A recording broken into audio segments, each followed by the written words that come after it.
We are joined today by Vice Admiral Vijay Shankar, and Vice Admiral, there is growing influence within the greater Indian Ocean region. It's some very important transport points. Global trade is increasingly going through there, and as it becomes increasingly important to geopolitics, I'd like to ask you, what do you believe are the major issues facing maritime security within the Indian Ocean region? Excellent. That's a wide canvas question. So I keep my comments also broad, and then if there are any clarifications required, you can bring them in. So let's begin at the beginning. Now I'm not talking about many years ago. I'm just going to the period, the post Cold War period, because at the end of the Cold War, there was a search for a paradigm. What sort of a security paradigm would apply not just globally but certainly in select regional areas? There were many wise pundits who came out with theories that here was the end of civilization, at least end of history, and the history of ideological policy making. Democracy had won, and therefore you were looking at a period of considerable calm and development. While there were others which actually propagated the idea that there was a coming clash of civilizations. Now, you may say in hindsight that within a short period of 2 decades plus, we know that all these theories are in the air, because what pervades most regions today is uncertainty. The uncertainty that has been caused not just because of the breakup of the Soviet Union, but because of 2 other forces. The first was the force of globalization, which was extremely important because the force of globalization tended to empower people through technology movements. At the same time, there was a rise of nationalism. And that rise of nationalism saw itself as an agenda that provided the wheels to engender movement of development of societies, development of countries. Now, against this backdrop of globalization and nationalism, we also found that there is a movement, a shift, a tectonic shift in the balance of power. What did this result in? Because we were really following old ideas, Westphalian ideas that divided countries based on language, cultural ethnicity, and so on and so forth. But this provided the recipe for endemic conflict. The fact that between 1990 and today we've had more than 50 major conflicts would suggest to you that there was no rosy future that was emerging out of the ashes of the broken Soviet Union. If uncertainty then becomes the paradigm that rules our, let's say, immediate period, then we are looking at countries preparing for that uncertainty. And preparation would take the form of developing comprehensive power. Not just military power, but soft power, economic power, people's power.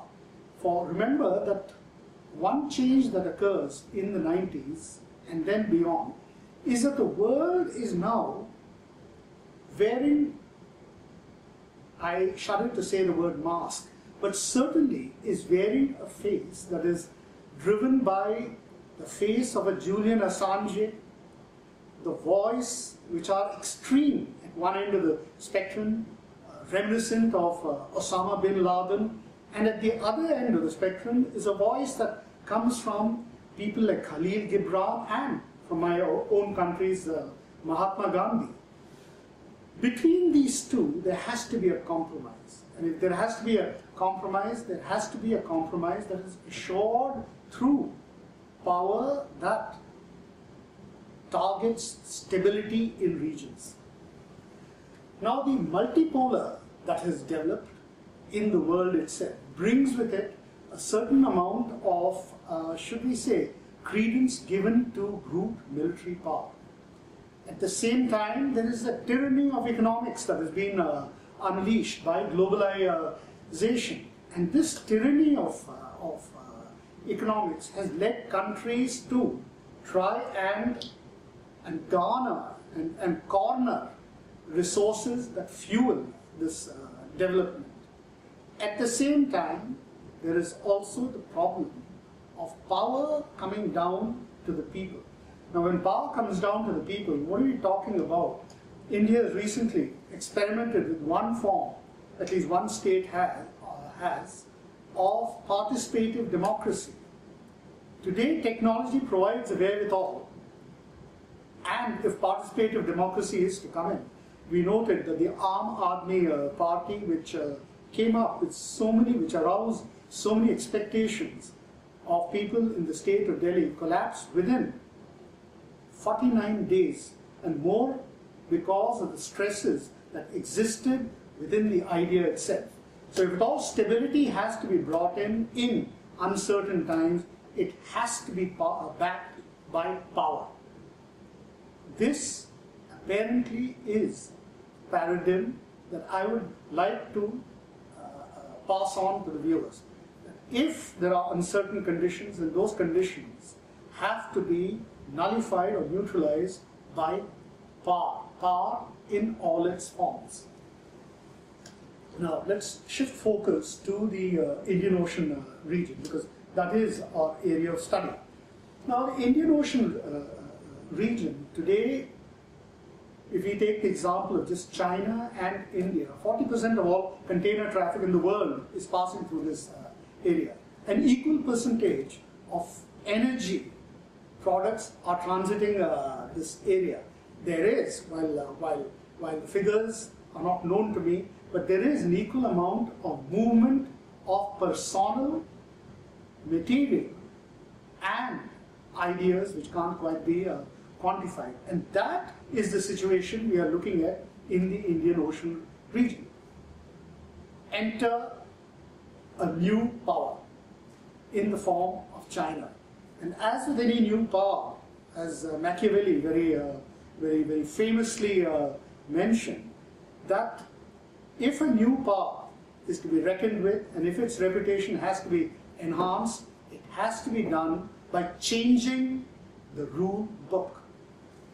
Unfortunately, China, wearing the mantle of this rising new power, carries with it its self-burdened task of changing the status quo. I say this with considerable deliberation, because if you look at the unilateral announcement of the Air Defense Identification Zone, the South China Sea, if you notice claims for sovereignty over an entire sea, that is the South China Sea, it would suggest to you what the future is all about. And if you look at some of the stated policies, particularly the 8th Defense White Paper, which was released sometime in April of last year, it clearly mentions, and in fact, not just mentions, but promotes the linkage between military power and all other instruments of power of the state, including economic. With such a linkage, would it come as any surprise to any student on the subject that today China has made it enormously clear that there is a competitive urge towards garnering resources? It is also stated that if there should be any friction in the movement of these resources to China, well then, you would have to face a strategy of access denial. That is, access of a sea area would be denied to any competitor.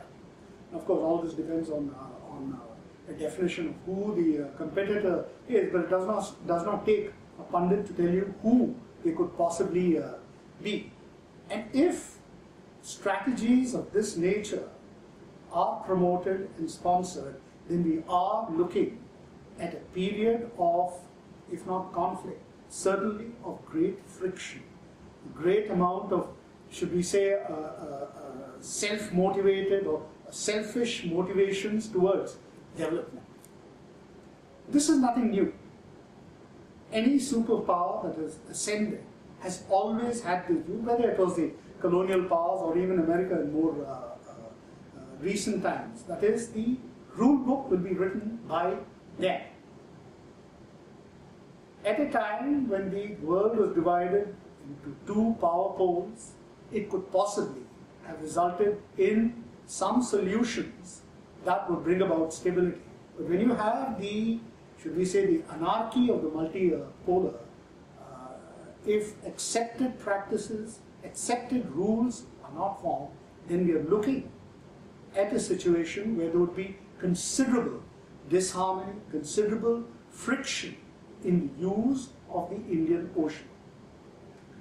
Also, this morning, there was an analogy drawn with the